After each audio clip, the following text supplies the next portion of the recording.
Emilia, welcome to Realistic Happiness Podcast. Thank you so much for having me, Daisy. I'm so excited to be here. I can feel it. This is going to be a really fun episode. Fun and educational because Yes. I'm also curious, our listeners are curious as well about women's bodies and our bloody hormones because we don't know what to do with them. So, Bloody Emilia, hormones, that's a good pun. Can you explain to us what we can learn from today's episode? Yes, I think the main takeaway I want here for women and also men who listen to this, because I think it's important as well for both genders to know this information, because obviously all men will know some, like they know women who are gonna, they know women. Yeah. So I think the main takeaway would be that it's the importance of learning about our bodies, of getting in tune with our bodies. I know that sounds like a mouthful if you've never done it, but understanding how the female body works, it's so crucial for our hormonal well-being. And our hormonal well-being, I don't mean just our periods, because unfortunately that's the only thing we're taught. Hormonal well-being means so much more. I mean, we have over 50 hormones in our body. So it literally affects every single thing we do every day, every minute of our lives, including sleep. So I want women to see, or the audience to see, to understand, this is really important, and see it as an interesting thing as well. Because I feel like because of how societies build all these stigmas and narratives which are false, hormones are seen as a burden, and they shouldn't. Female transitions like, postpartum, pregnancy, perimenopause, and menopause are wonderful things, all of them. They're not a decline, they're not a burden. They're actually, I like to call it like as an invitation for us to rise, to grow from that experience. So those would be, I think, my two main things. We have 50 hormones. Yes. I know like 3. Yeah. I think. Most people do. Well, and cortisol. Estrogen is one. Estrogen, progesterone, testosterone, which are the most famous ones, with cortisol as well. You have like our thyroid hormone. We have hormones that regulate our hunger, like when we get hungry, when we ghrelin? get full. Yeah, exactly. Wow. Like so many hormones in our body. Today, I think for the purpose of this conversation, I'll focus on the sex hormones and cortisol.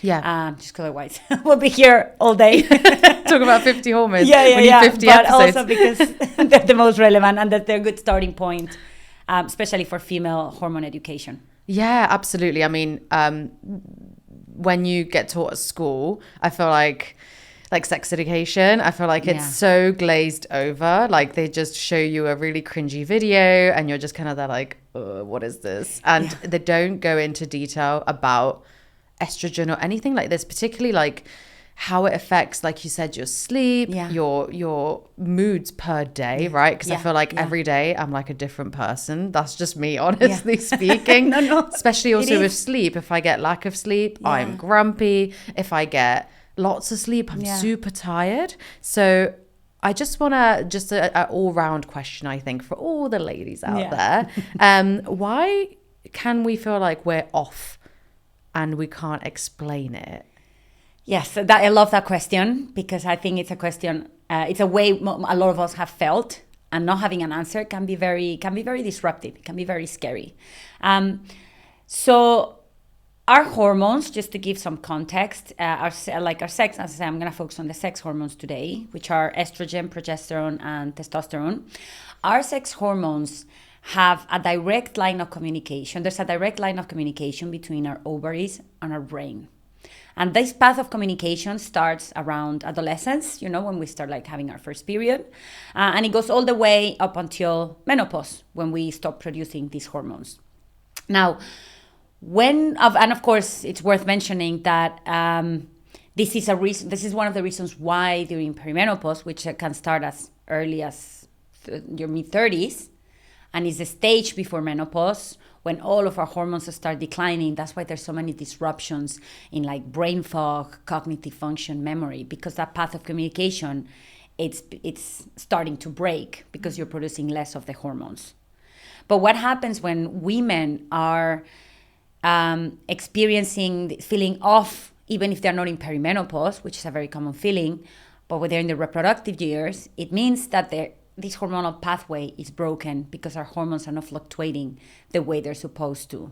Because this pathway of communication includes our adrenal glands, where we produce cortisol, includes our gut, includes so many other systems. And if it's broken, then it feels all over the place because there's no connection, right? So women are not, because we're not taught this, as you very well said, when women are feeling off, you have different symptoms, right? I mean, one of them is, yes, which I experienced myself. I would look at myself in the mirror when I started experiencing hormonal imbalances 3 years ago, and I couldn't recognize the person in the mirror. And that was a very scary feeling, very. But it can come in with other array of symptoms, with sleep, anxiety.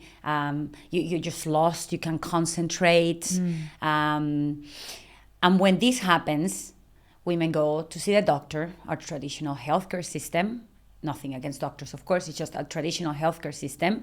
And they're going to give you a pill for sleep, a pill for the anxiety. Oh, your thyroid is not okay.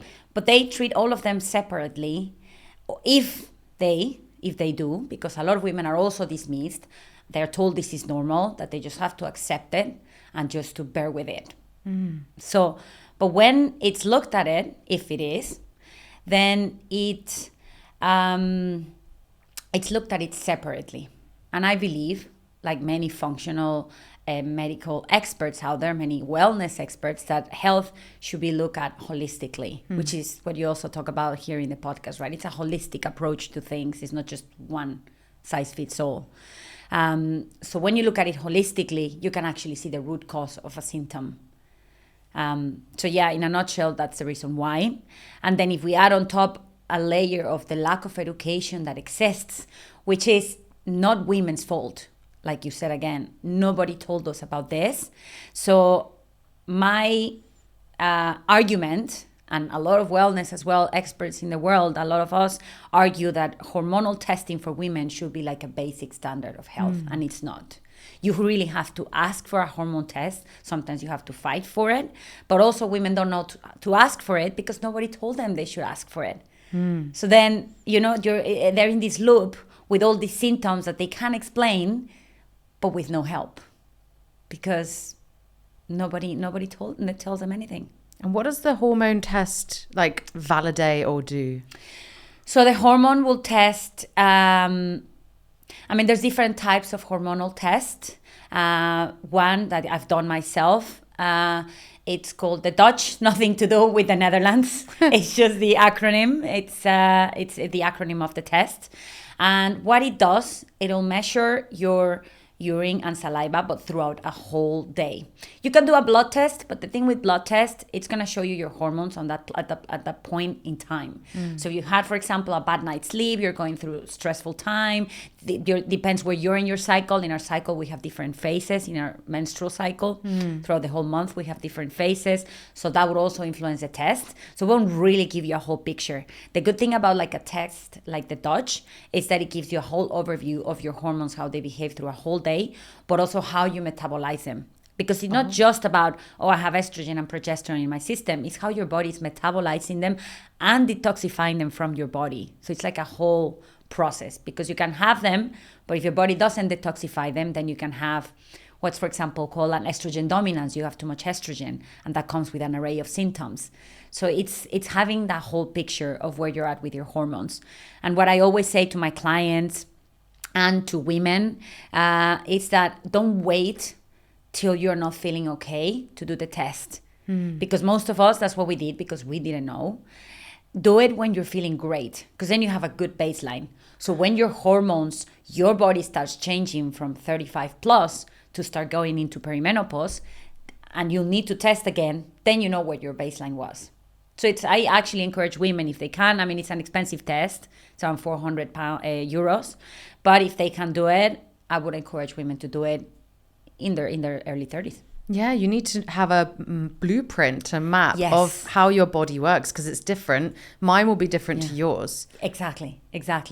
Wow. Yeah. My brain is blowing up a bit because we metabolize hormones. I didn't know that. We do. How do we, everything. Is it through our, like, probably a stupid question, is it digestive system, is it sweat, like how do you process them? Through different, like through our different systems in our body. It's not like just in one place, just through our different systems in our body.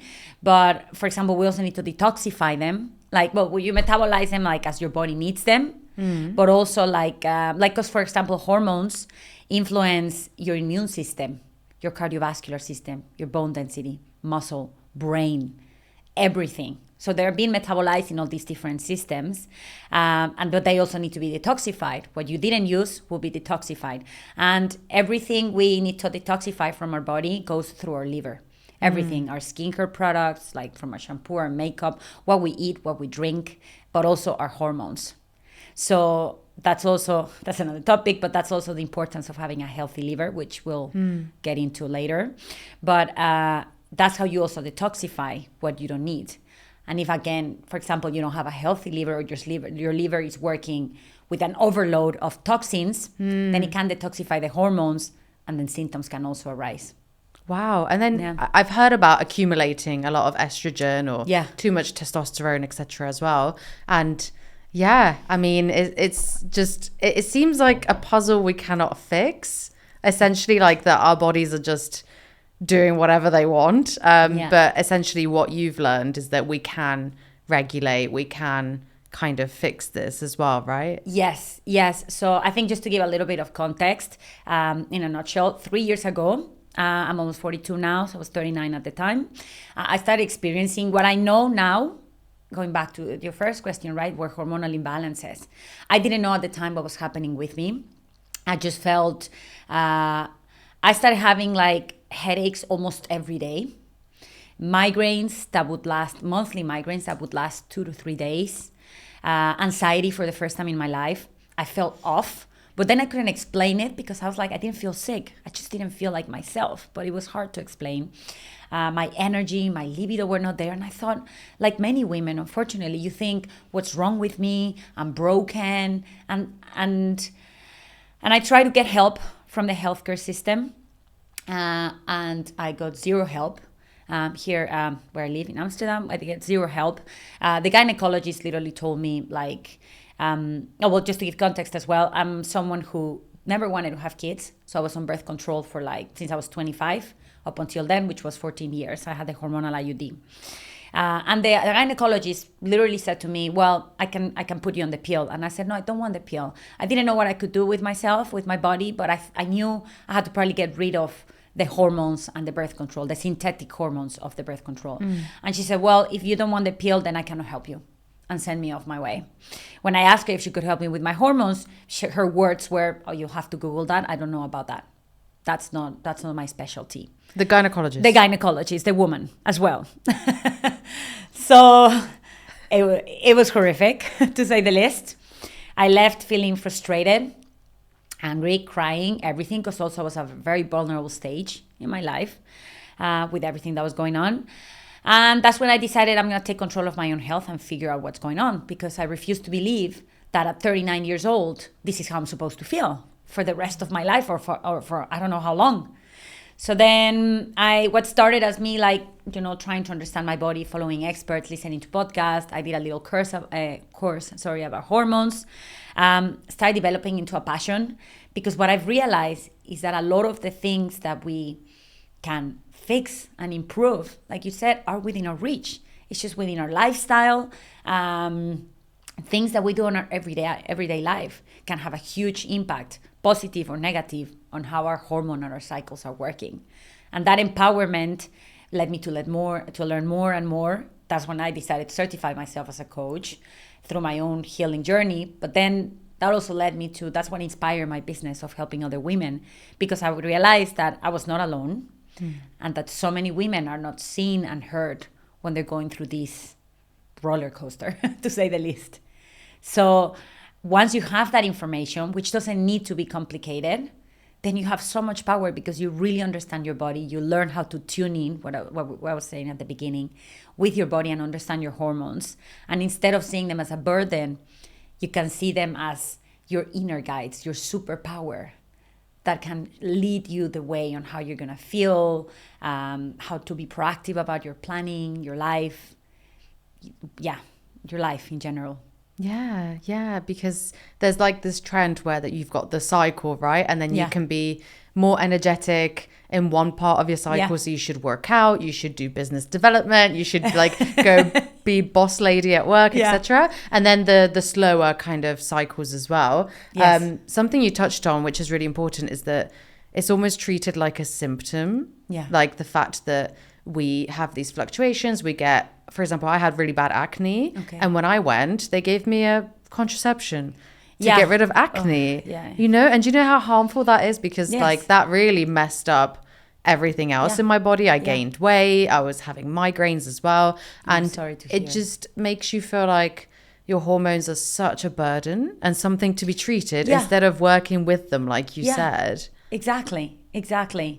It's, I think, I'm glad you phrase it exactly as how society puts it. It's a burden, and they shouldn't be, because they're part of our life, and they give us so much more. I mean, without them, we couldn't be alive. Bottom line.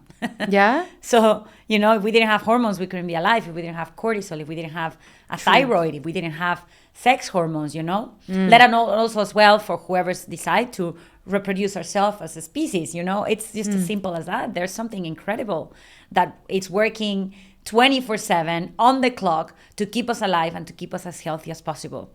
Because what I also like to embrace is the fact that our bodies are always working with us, not against us. But the thing is, we need to give our bodies the right tools and support so that it can support us back. Yeah. So that's not, I'm just top of my head, sugar, alcohol, excessive exercise, stress. Yeah. Lack of sleep. Lack of sleep as well. So these are like the top things that people do. Junk food, smoking. Yeah. For females, like, you know, performing the same way every day at all areas of their life as well. You know, we as females are also cyclical beings. So it's important to understand as well that we're not going to perform like men. If you see like a chart of how their hormonal fluctuations are, it's the same. They have releases of testosterone throughout the day, and the chart literally looks like this. It's just the same wave. That's their biology, and that's great for them because they can be linear and they can do the same things every day. But for women, it's different. For us, whereas how much estrogen and progesterone and testosterone we have in our body, which will vary throughout a cycle, will determine our energy, our focus, even our decision-making process. Like our brain can change up to 25% in 1 month cycle of a woman. What? Yeah. But change as in like for example, like your cognitive function, how it's working because of the hormones. Like for example, brain works very closely with estrogen. So which is why when on the first half of our cycle, the dominant hormone is estrogen. And this is why you have this burst of energy, you feel very sharp, you know, like a go-getter, you can focus, you can have big meetings, like you were saying, business development, all of this. But then the second half of our cycle, progesterone is the dominant hormone. And progesterone is more like the calming hormone, like going more inwards. It doesn't mean you have to stop. It's just more and more reflective, deep work, deep thinking, more like journaling, more like planning and organizing, not like go-getter.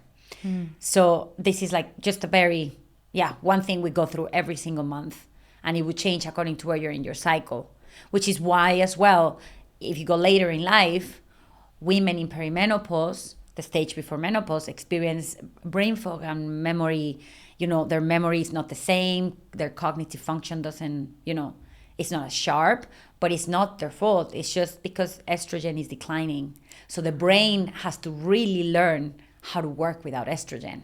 So that's technically what happens. Yeah, it's happening in women in perimenopause. Our brain and our immune system are rewiring themselves to learn how to work with those hormones, which they've been working with since we were teenagers. Wow, that's how impactful it is. You described my entire personality in a month. Like I'm like bam, bam, bam, the first half, and then I'm really like I go home and I'm like introvert, and I'm like, oh, I'm just gonna journal in the park or something like that, and I don't want to do anything. That's really interesting how like yeah, we are the same person, but our hormones affect us so much. Yeah.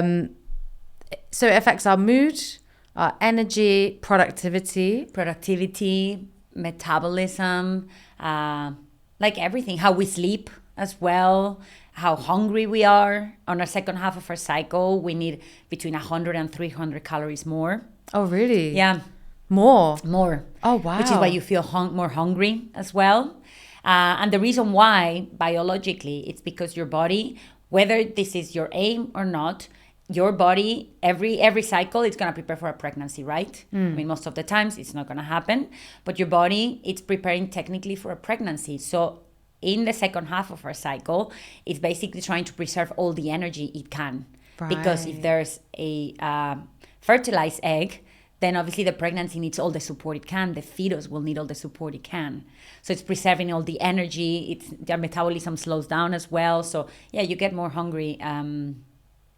Wow. That's why you get more hungry during the second half. So that's why it's important to also honor and be aware of it. And the irony is that on the second half then is when you also feel a bit more bloated. The negative self-talk rises up as well in your brain. So then the outfit you had the week before, you put it on again and you're like, oh, I look terrible in this, you know? But you can relate. And you're like, why did last week I look great? So when you don't have this awareness, you think, oh, there's something wrong. I'm not going to eat and I'm going to exercise more. The two worst things you can do in the second half of your cycle. I fall into that trap every time. I was going to ask about intermittent fasting as well and exercise during that period. No pun intended.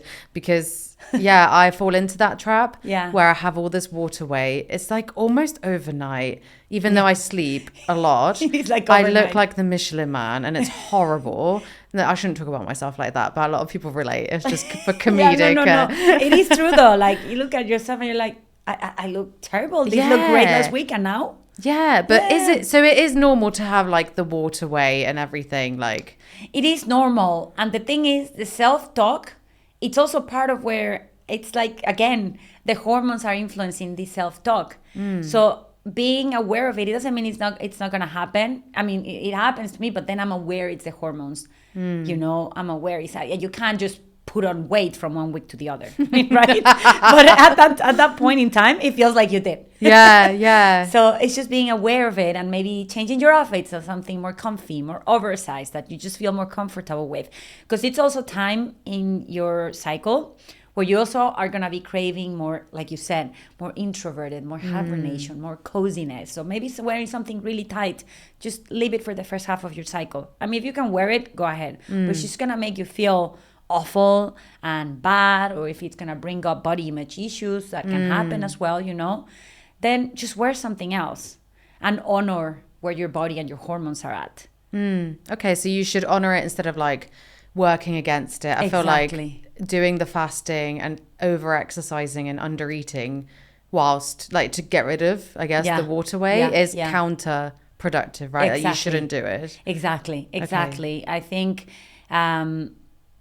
when you've probably a lot of people have heard the term of living in alignment with our cycles, right? And living in alignment means the food you eat, but also fasting. There's a time and a place for it. I know there's a lot of controversy on it. I've done it. For me, it's been great, but I had an expert guiding me through it, like my own, expert guiding me through it. So I think fasting has a place, workouts, food, productivity as well. And just honoring your needs, honoring where you're at. You're also more social on the first half of your cycle and less social in the second half. And that's also important to honor, learn to say no, set your boundaries. A lot of us need to set more boundaries on the second half because of how we feel. And it's okay to set them without guilt, without shame. There comes here again also the people pleasing, that's also part in aligning your cycle with your needs. Because it has a huge impact as well. Gosh, I've tried with recording these episodes with work as well to cycle sync, I think it's called. I want to talk about that. I want to talk about life and productivity and cycle syncing, because with societal pressures with, for example, now content creation coming into the equation, whether you're a professional or you're looking to pivot or you are an entrepreneur, you need to make content and be productive and do sales. And like, if you go to the office, like you have to be present. Like you can't just be like, sorry, I'm on my period, I don't want to come in the office. You should be. Sorry, I have to argue. You should be, and you probably agree, like in the well-being part, women should be like, can I work from home? Yeah, like just to honor ourselves and have boundaries, because going into work with cramps and like literally being a river, like it's sorry, that's TMI, but it's horrible. I'm just there like bloated, in pain, have a headache. All I want to do is just like be in a fetus position on my couch and just be like, oh my God, I just want to eat loads of chocolate and not see another soul. Yeah. And then I'm forced to do like 3 meetings that day. Yeah. Yeah. I know like some of them maybe even like you have to negotiate and you have to be like your best, like, very outgoing. And it's like, oh, okay. But then it just feels like the modern world is not ready or prepared to cater to us. So how do we then do it ourselves? Yeah, I love that you said that last phrase, because the thing is, as you said, the modern world was built on a 9 to 5 based on the male hormonal cycle. Again, it's not bad, it's just different. We're different, like we have different biological needs and systems, right? So but the 9 to 5 was built with that in mind, not with the female hormonal shifts in mind. So I know talking about cycle sync can feel like a lot because it's a lot of information. So I always like to say it's just, you take one step at a time, one area of your pillar, of your life at the time, and then build from there. Not try to do everything at the same time. But for example, focusing on productivity, which I'm sure it's something your audience probably really, really wants to know. I'm like, come on, Emilia, tell me everything. So in a nutshell, our productivity, well, again, because we're cyclical beings, like I mentioned earlier, we shouldn't be expected to feel the same way and perform the same way every day. And this is something that's important as well. These conversations are taken to the workplace because it's important for everyone to know this. Instead of thinking, oh, why is she not performing? Oh, she's being lazy. Oh, she slept. That's why she didn't come to work. No, she's having hormonal, needs. Mm-hmm. So what happens is, I'll explain. We have 4 phases in our cycle. Our cycle begins with our period. That's day 1 of our cycle, and it's called the menstruation phase. During the menstruation phase, which would last, this again, it's very general guidelines. Every woman's cycle is different, but in general terms, 1 to 5 days. Mm-hmm. It's when all our sex hormones, estrogen, progesterone, and testosterone, are at a really low point, which means you feel a little bit more inwards, introverted, reflective. As you said, you just want to be in your PJs, comfy clothes, you're not very social. And that's okay. If you feel like skipping the workout, skip the workout and give your body rest. If you feel like moving your body, then maybe do, yoga, walking. If you're used to weight training, do weights, but keep it. Don't go heavier. Don't try to do personal bests. And then in terms of productivity, what you do is organize, planning, wrap up projects, deep focus work. Our brain is wired for deep focus work. So something that just requires more like, being like, completing tasks for yourself. I understand life can happen. So of course you cannot plan every single thing, but, just being proactive of knowing how you're going to feel. Then as we start finishing our period, we enter into what's called the follicular phase. The follicular phase, it's 6 to 13, day 6 to 13th, more or less, 14th, give or take. And that's when estrogen will start to rise. Our body will start preparing like the eggs, maturing the eggs, because there could be a potential pregnancy coming in the next couple of weeks. As estrogen rises, so as we said earlier, energy will, our mental sharpness, our focus, this go-getter attitude, because as estrogen is rising, also is testosterone. And as they both rise, testosterone is as well, the confident, I'm here for it, let's do it, Self-confidence. Estrogen as well helps us deal with stress. It makes us more resilient to stress, to things coming our way. So if you have that difficult negotiation, a difficult conversation that maybe you can postpone for a few days until you're feeling more up to it, then do it. And that's when our brain is like, okay, let me do the difficult tasks, the difficult conversations, negotiations. If you're someone, for example, that does content like you and I do, then the content creation part where you're filming yourself talking, start planning it here, because the more you go into the follicular phase, the more you're going to feel like being on camera, filming yourself, wearing all those different outfits that are going to look great. They're going to look probably better maybe than the next in like a few days, you know? So this is the time when you do this public speaking, networking, group classes. If you want to work out, you start increasing your workout intensity. As we reach ovulation is just like day 14 to 17. This is your most fertile window and the third phase of our menstrual cycle. As we reach ovulation, testosterone and estrogen are at its peak, at their peak, sorry. So this is all that I mentioned, but enhanced. Film yourself, do the content, which is what I've been doing the last few days. So I was like, I'm here for it. I'll go into this creative flow, and I started doing it because I was like, I need to take advantage of this. Also, but it's important to mention, even if you feel like that, don't overcommit and don't burn yourself out. It's also important to still be aware that, you know, just don't go with no rest. Rest, it's going to be key in every single phase. True, you're going to need less sleep, maybe in the first half than as opposed to the second half of the cycle. But honor rest and recovery always. So then once we pass ovulation, actually, after ovulation, we'll go into what's called the luteal phase. And the luteal phase is from day 17, 18 up until the end. Women's cycles can vary, can be between 28 and 35 days long. You know, it varies. And in the luteal phase is the longest phase.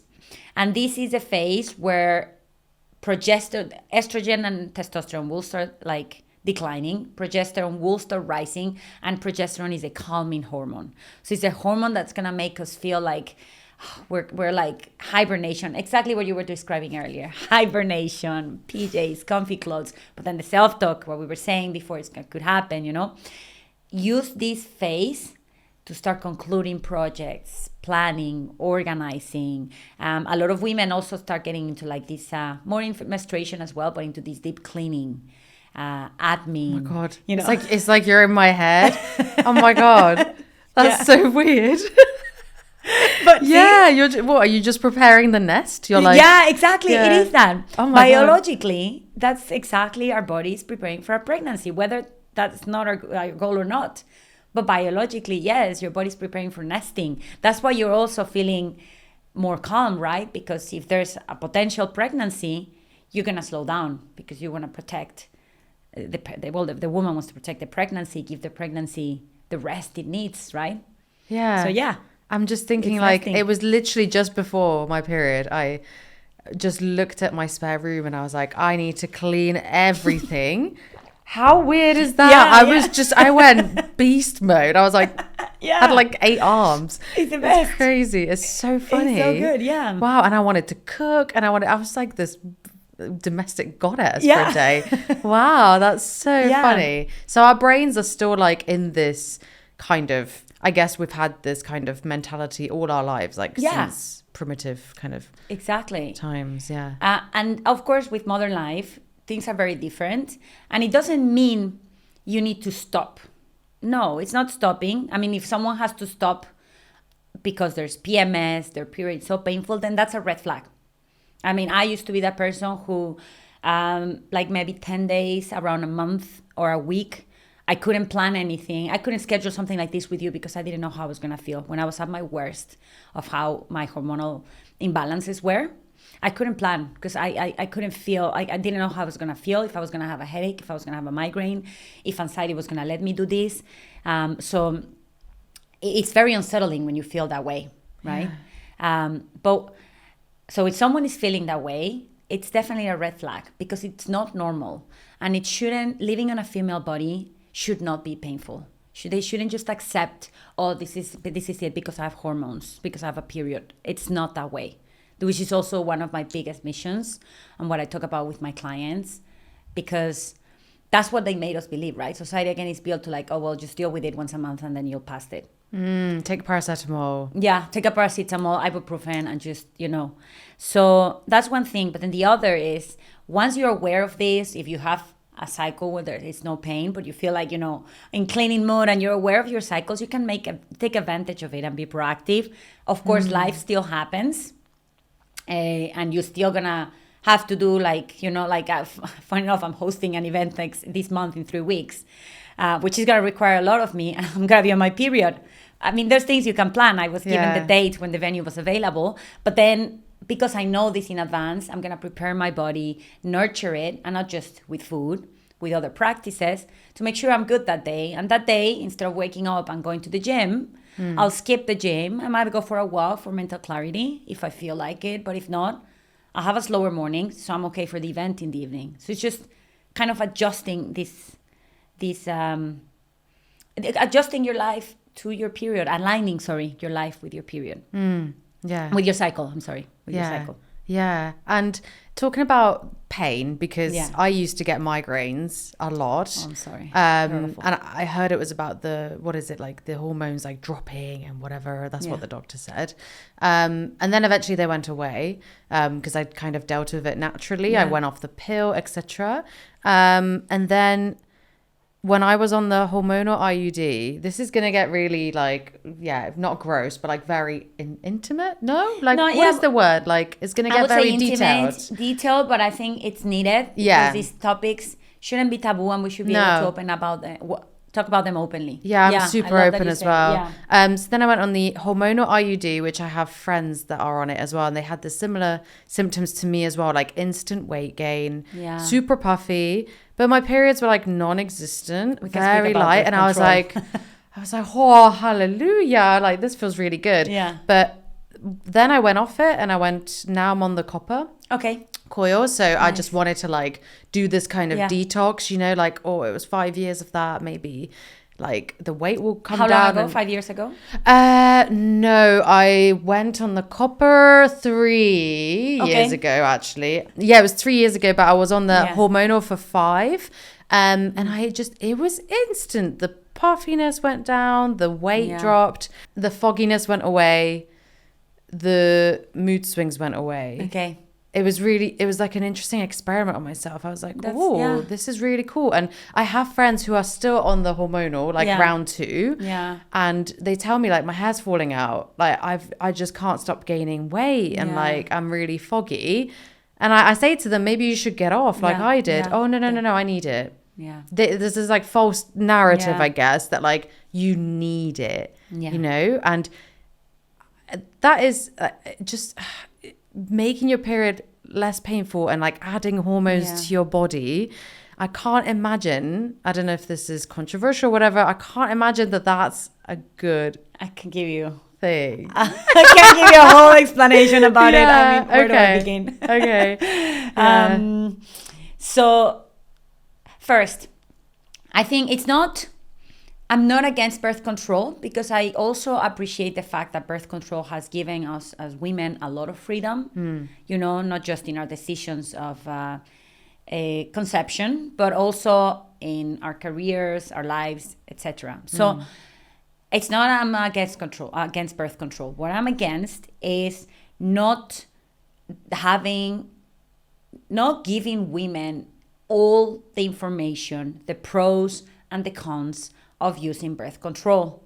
Birth control, and also because women don't have this information, and I only learned it 3 years ago. Women go on birth control like I did. I was one of them for over a decade. And that's a very long time. In a few years, because of different life needs, I can understand, it's needed. But going on it for decades, that's the big issue. One. Number two as well, a lot of women, and I can't remember now the percentage, I think in the this is in the US, I think, but I think it's around 50 or 60% of women that are on birth control are not on birth control to prevent contraception. It's there to mask problems. Now, how does birth control, hormonal birth control works? Because the copper is actually gaining a lot of popularity because it has no hormones. So it's great.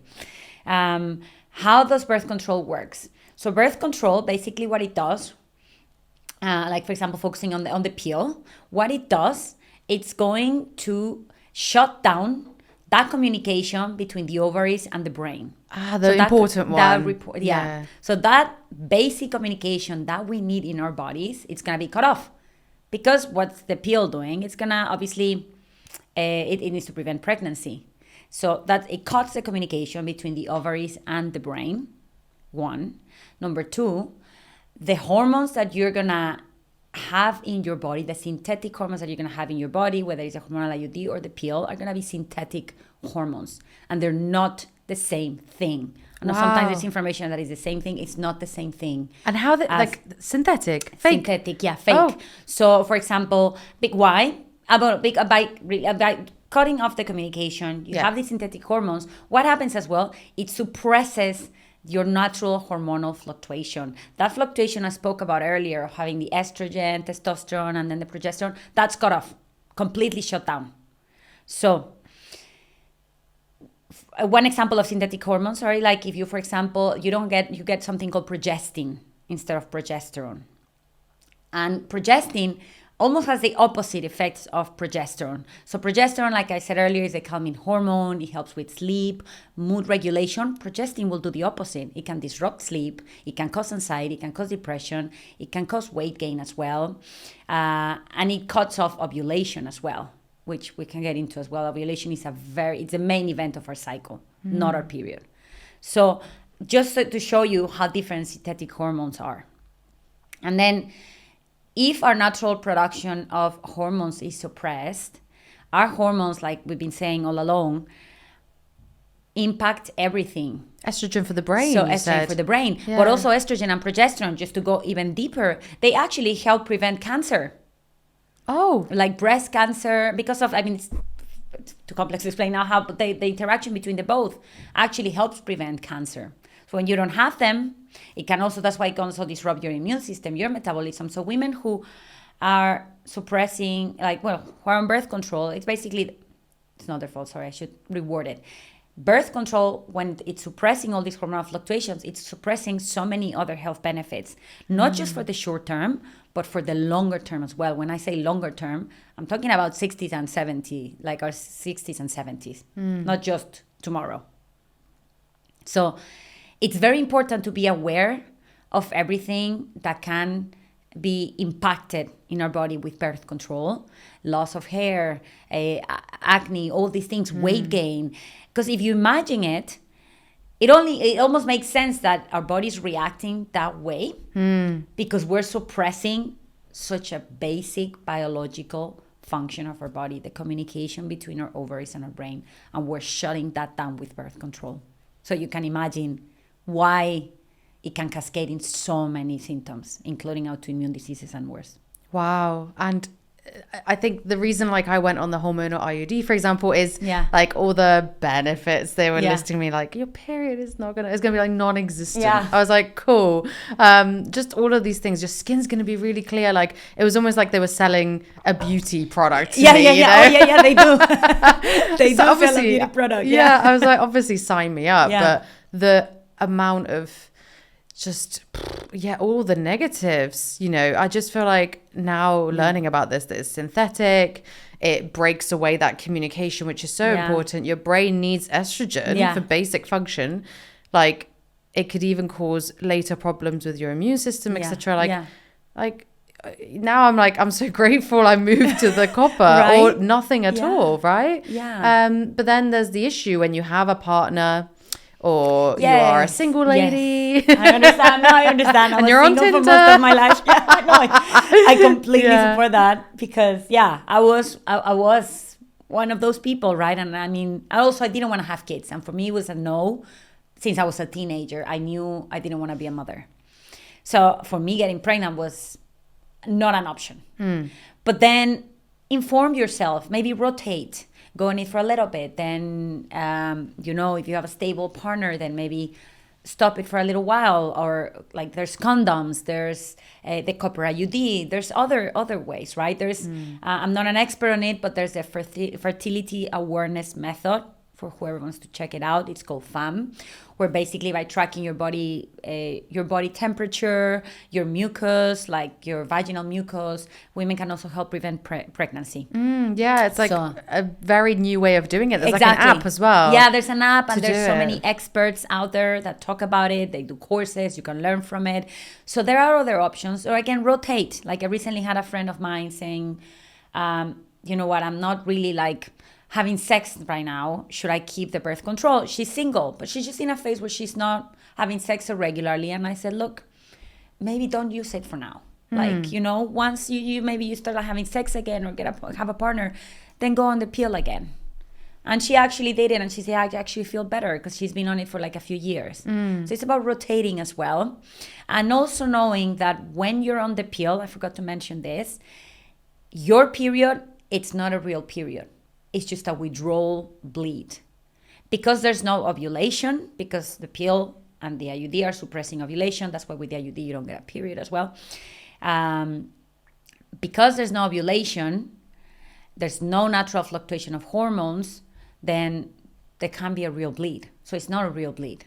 So women think they're on their period. That's not a period. It's just a pill. It's a withdrawal from the pill. And the pill, I was listening to this the other day, which was very shocking, was actually designed that way on purpose. So women didn't feel so like, oh, I don't have a period. So it's by design that it gives you a fake period. So it feels a little bit more normal. Yeah, I know. I don't know if I can say bad words, but it's... Yeah. It's weird. It's like pseudoscience. It's really fucked up. Yeah. Also, I can say it. It's really fucked up. Yeah. Of course you could swear. Yeah. Yeah. Wow. I'm just thinking of all the crazy things I did when I was younger as well. There was this, I don't know if this is common, but there was this trend at my school. This is going to be really messed up to say, but it was prom night. And obviously you didn't want to be on your period because... Yeah, of course. Sorry, Mum, if you're watching. I'm so sorry. So the girls were like, apparently this was a common thing. They were like, yeah, if you just get the pill, you could take 5 or 6, like it stops it. Yeah. So I was like, cool. And I did it and it stopped. Yeah. And I did that more than once. Yeah. Because if I had a day, whatever. Yeah. And that was just like common rumors and knowledge. And I was doing that for more than, like, I did that more than once. Can you imagine what I did to my body? Just, like, taking it like candy, like M&Ms. Like, what the fuck? To stop my period so I could sleep with someone. Yeah. That's bad. That's really bad. It is really bad. I remember that. That trend. I remember just messing up our bodies forever. Forever. Yeah, exactly. Because... I remember also if you're going to be on holidays, or you don't want to wear a tampon, you don't want to wear like your pad, of course, if you're on the beach and stuff like that. But I remember that. Imagine how that's really fucked up. And then speaking of damaging your health, and I really want to get into this topic, is like teenage girls taking the pill. Yeah, tell me. Yeah. Oh, because I was on it. Please, can I reverse it? I think that's the most important thing. Okay, thank God. Please do. Yeah. Whew, okay, good. That's a good start, guys. Yeah. No, I mean, you can. It's also, one thing I want to say as well. It's not about causing fear. This is more like, this is information that you can use as like as power, right? Okay, well, I'm on the pill. I'm on the hormonal IUD. What are my options? I'm not feeling well. And it's never too late. I actually, funny enough, I had a post about it this week. You're not late. You just need to get started. Okay. I got started at 39. You know, I mean, almost when I'm reaching my 40s. Like, it doesn't matter. I have friends who got started after they were 40, others when they're 31. So just get started. Don't panic and don't think, I'm too late. So tell us about the pill then. So the pill. Yeah. Where do I begin? I mean, after all of this, the thing is, we have to take into consideration that when you're a teenage girl, you're still developing. Our brain still developing. And our brain doesn't stop. It stops its full development around 25 years old. So imagine if you're giving a teenage girl, and I've heard like cases from like 12, 13 years old. 12? Like I heard someone the other day told me that. I didn't Google it, but someone told me that. And but even imagine like she's 15. right? There's still 10 years to go before your brain is fully developed. So what happens? Like we said earlier, your brain is not fully developed, and you're cutting out that communication between the ovaries and the brain that's just starting to mature because you just started your period. So that communication is cut, which means that that pathway is not going to be developed as it should. And there's research showing now that there's like teenage girls who started taking the pill too young. They're at higher risk of anxiety, depression, like they're not controlling their emotions as well, because the part of the brain that develops the latest is like the emotional part of the brain, memory, all of that. So there's a higher risk for all these like, you know, brain imbalances in a later stage in life. Also, you can mask the root cause of something. If someone has PCOS or a thyroid dysregulation, if there's any dysregulations, any hormonal imbalances from an early age, the pill is a band-aid. It's not treating the root cause. So what happens at a later age, it's just going to exacerbate the problem, because the problem is going to be like, you know, just accumulating. And as well, the older we get, the more resilient, like the less resilient our bodies to cope with like really, with health challenges, right? It's just normal. So that's one thing. Estrogen, well, as we said, the pill also suppresses estrogen, the production of estrogen and progesterone, natural estrogen and progesterone. And bone density is, these hormones are crucial for bone density.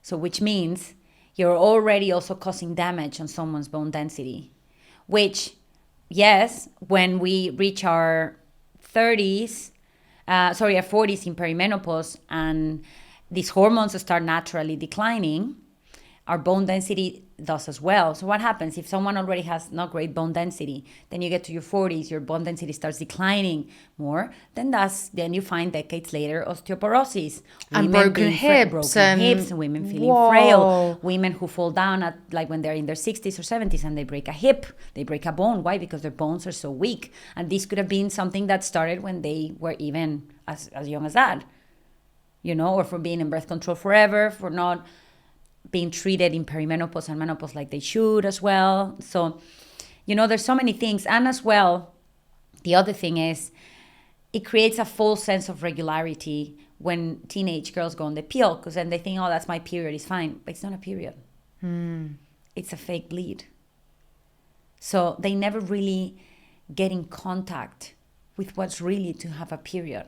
And I feel like our menstrual cycle and our period is such an important part of female biology that it's important that we connect with it and we embrace it as such instead of pushing it away like a lot of us did for a long time. I was one of those people, right? With the hormonal IUD, I was like, great, I don't have a period. This is great. One less thing to worry about. One less thing to worry about. I can wear white all month long. Yeah, exactly. I can go on dates. I can do this, which it's really fun. I'm not saying it wasn't, but it's not natural. Yeah. It's a part of our... We should embrace this because it's part of us, and embrace it as such. As it can give us, I think, a sense of power instead of a sense of burden when we really change the narrative and we really learn the power of our hormones, of our cycle. I don't know if you're looking at my face as you were talking, but a few pennies dropped as you were talking. Yeah. Because obviously I went on the pill for my acne when I was 13. I think, super young, 13, 14. And I'm just thinking now, like, how, not batshit crazy, but like my moods from 14, I'd say, to 19, 20, I just was not a regulated person. Yeah. But now you know why. Unbelievable. Like, thank you so much. That was so validating, because like that really was like the penny dropping as you were explaining it, because I was always wondering, like, why were my emotions like literally like bam and then boom and then like depression to like fucking ecstasy like every day. And I was like, how long did you have the pill for? 5-6 years, you know. That's a long time. So I just always felt like, as a teenager, that I was a fucking disaster, you know, like ADHD, whatever, like undiagnosed. But now, coming to think of it, if I just let it run its course and I never went on it, and like the acne was probably a byproduct of me not cleaning my face enough and stress and not sleeping enough and too much testosterone, whatever, right? If I just dealt with that a different way, instead of just being on this dumbass pill for 5-6 years, like, I think that connection, like, the reason I do this podcast and so much self-work is because of those teenage years, you know, that I just was like, what the hell was wrong with me? And like, even other people, but like also the other girls who I was friends with, it was just normal. We were all like fucking crazy lunatics, you know? So it was just normal. And then on top of that, oh my gosh, we would drink. Yeah. Oh my God. And you don't eat sleep. sugar. Undereating. I mean, as well. I'd eat chocolate and then undereat. Yeah. You know, so, and then the exercise and then alcohol at 15, 16, 17, 18 as well. Yeah. Like that now as an adult, like just having spoken to you, if anyone is like at university or young or like listening to this, like, what the fuck are you doing? Because this is, you are just like this cocktail of just unnecessary fake hormones and sugar and it's just a mess. No wonder. It's a mess. And the thing is, already being a teenager, it's a challenge because you're like developing so much. Hormones start coming into the picture. You start becoming an adult. You're not a little kid anymore. So there's already enough to deal with. And then you add, as you said, all these things into the mix, into that cocktail. Of course, it becomes so complicated and overwhelming. I mean, it's already not the easiest of stages. But then if we don't give it the support it needs, it can be worse.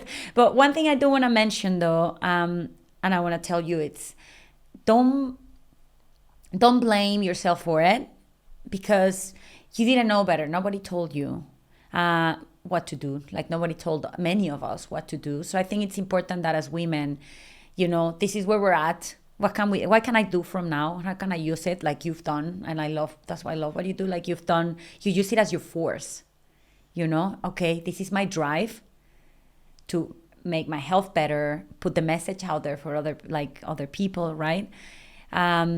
Because it's important that we give grace to ourselves and we're kinder to ourselves, because I think sometimes as well, as women, we can be very harsh and we can just blame ourselves for it. And it was not our fault. We were teenagers, we were kids. How are we supposed to know? Yeah, we were guided towards that because that's what our mums knew. And our parents, but then also our parents are not doctors. Well, at least mine are not. I don't think yours are either. They don't know. They're just trusting what the medical system is telling them. So, it's our parents were doing what they thought it was best for us. They would probably think, oh, well, it's teenage years. She's meant to be all over the place. But they were trusting the traditional medical system, which doesn't work for women hormones. I want to also dive into like the external things that can affect it, because I feel it too, especially with alcohol. I get a big crash the next day, but whilst I drink it, I'm like elated. Sugar breaks me out, especially my chest breaks me the fuck out. So that's also hormone related as well.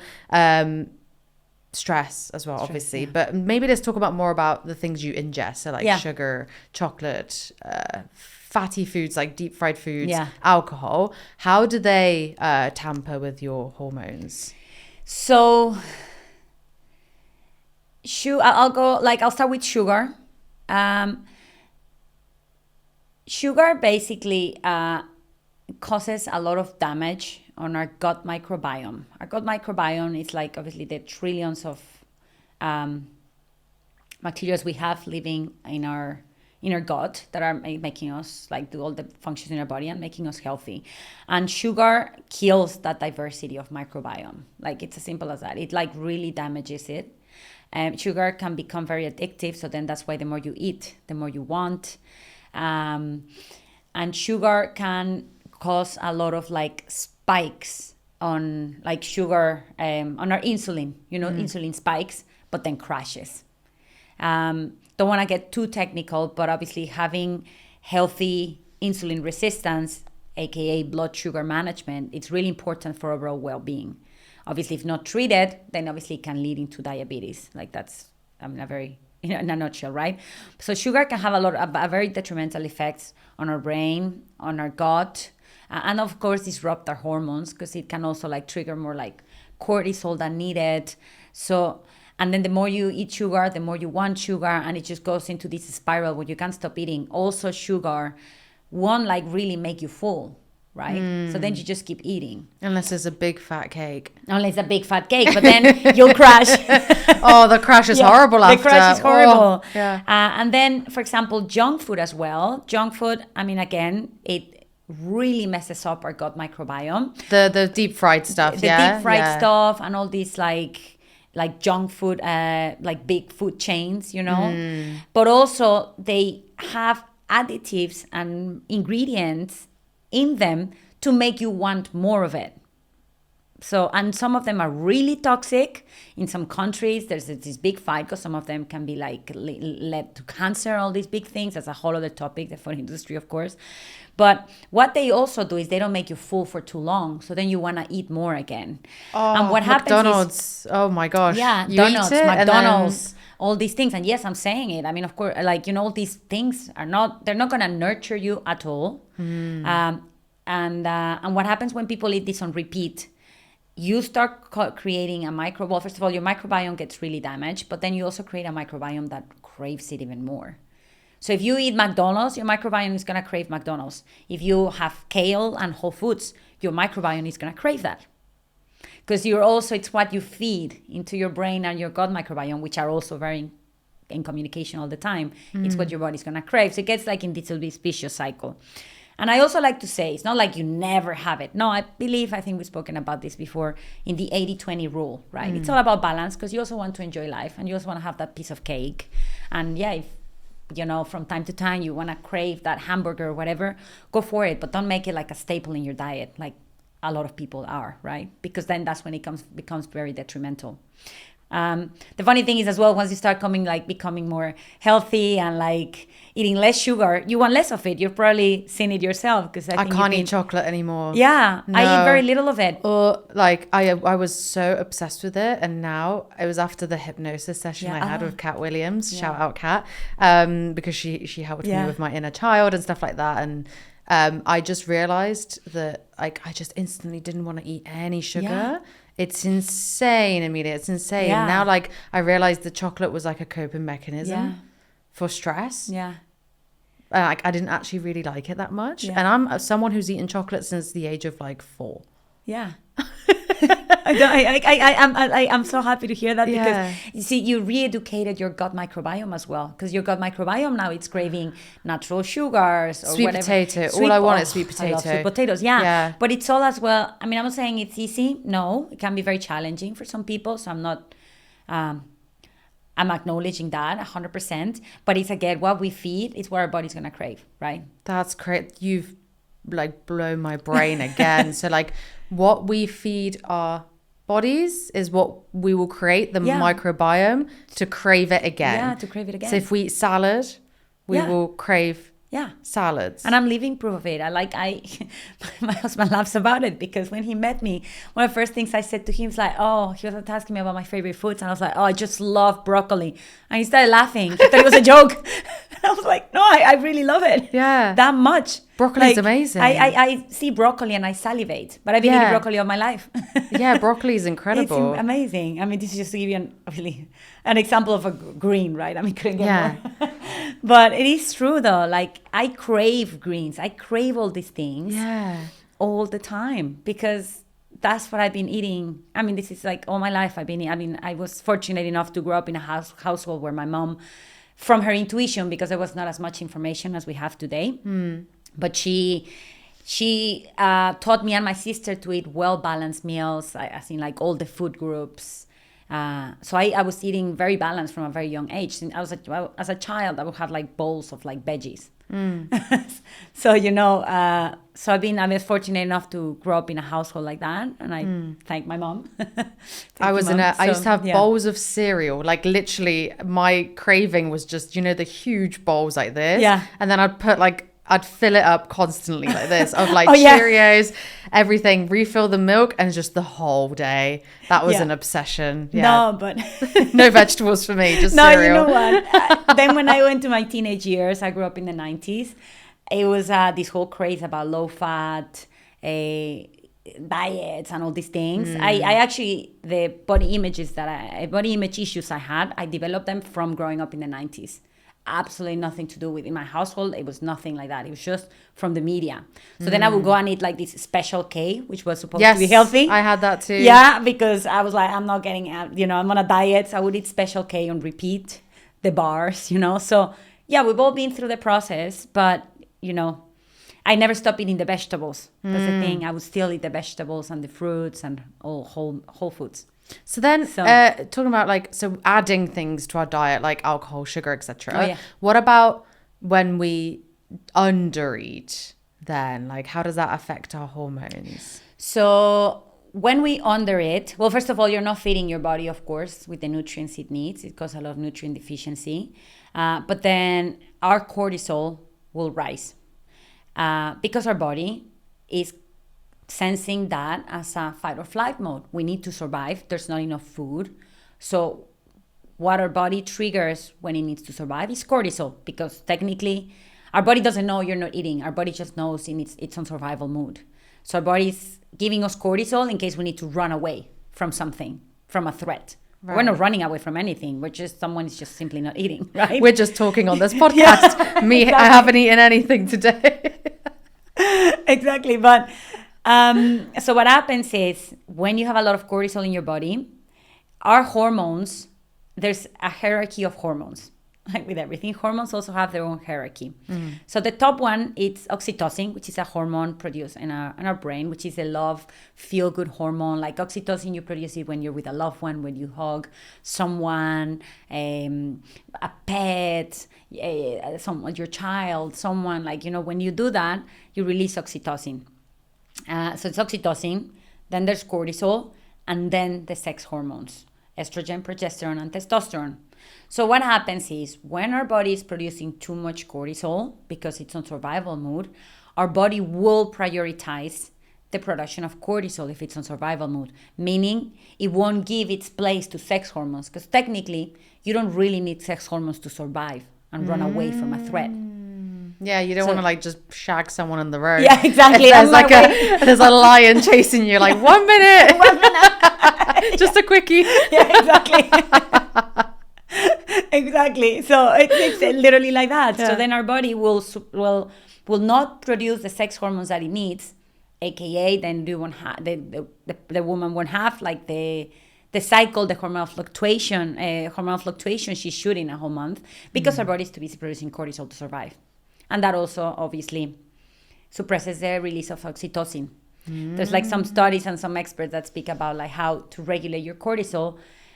You can actually produce your own oxytocin by, hugging someone you love, giving yourself a hug, orgasms, for example, with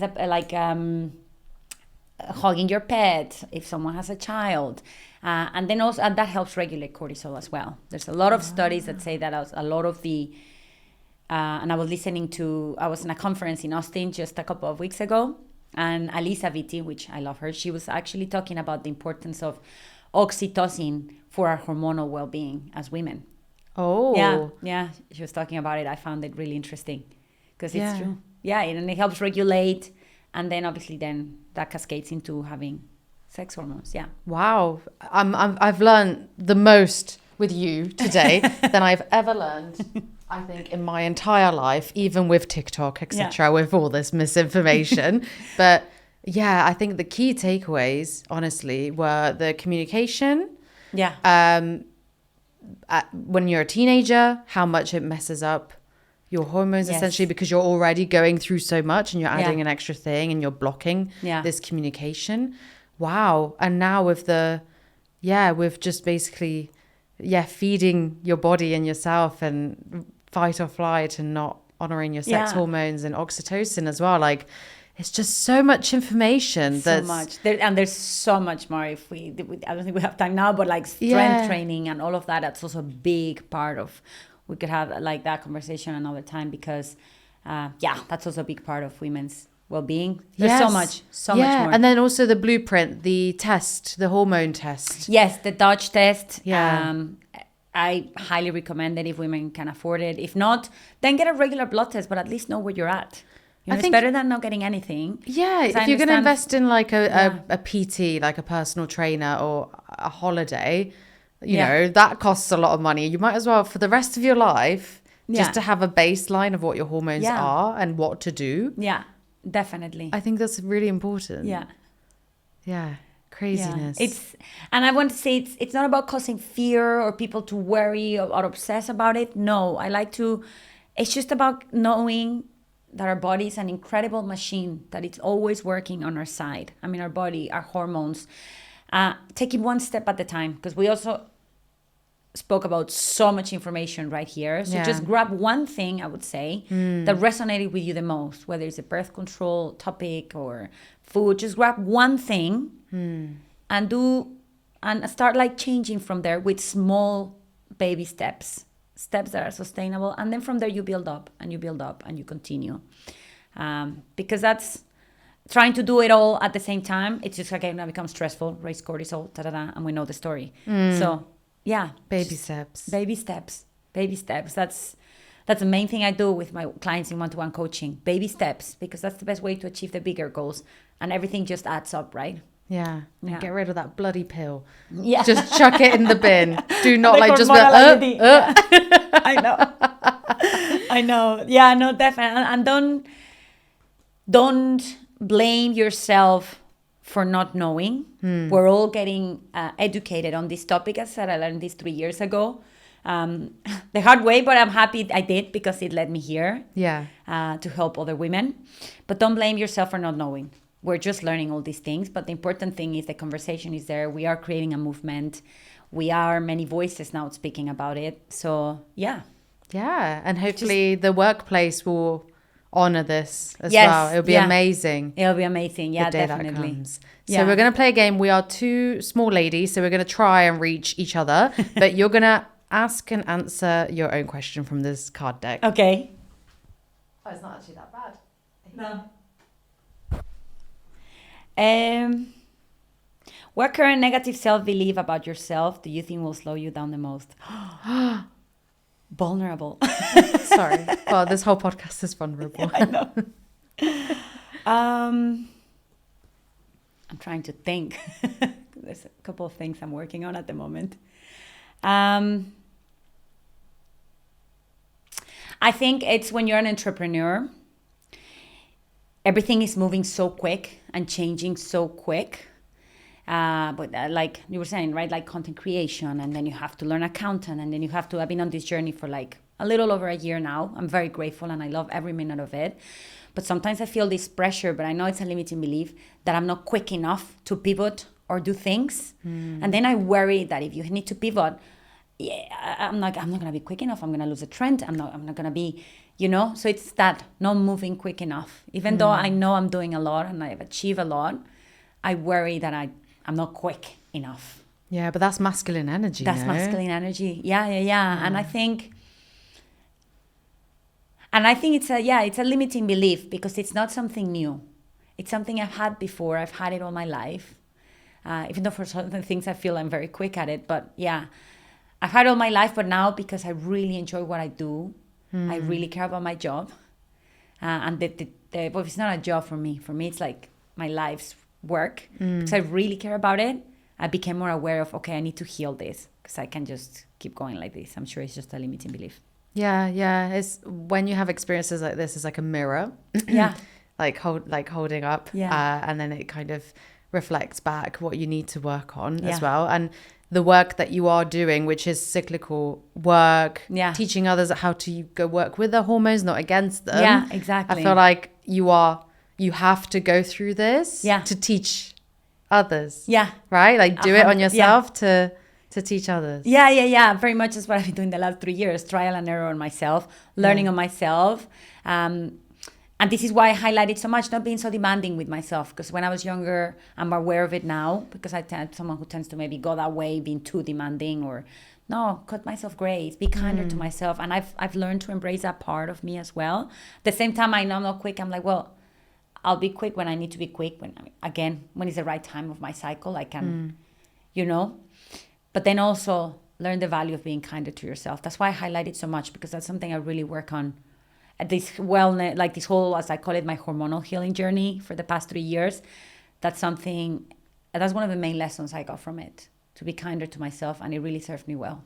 Yeah. It's serving me well. It is. Yeah. It's been an honor, a pleasure to have you here. I've learned more than I ever did at sex education, at school, on TikTok, honestly. And I think the listeners will also appreciate this so, so much. Like, my mind just exploded 1,000 times in this episode, but I love talking to you today. And thank you. This is why the podcast exists, because we're exploring all avenues of happiness, and hormones play a huge part in productivity, how we talk to other people, how we collaborate, how we show up. So I just want to say a huge thank you for you coming on today, because it's blown my mind. Thank you so much. Thank you so much, Daisy. Honestly, I was waiting for this opportunity. I'm so excited. Thank you for giving me the opportunity to be here. I was so excited to do this video. I still are. I want to do more. But thank you so much. Part 2, leave in the comments below. Yeah, exactly. Please do. And I'll be super happy to come back again to your podcast. I love what you do. And thank you for what you're doing. Because I think this is having a huge impact on the workplace. And it's so important for both men and women well-being. It's so important what you do. So thank you so much.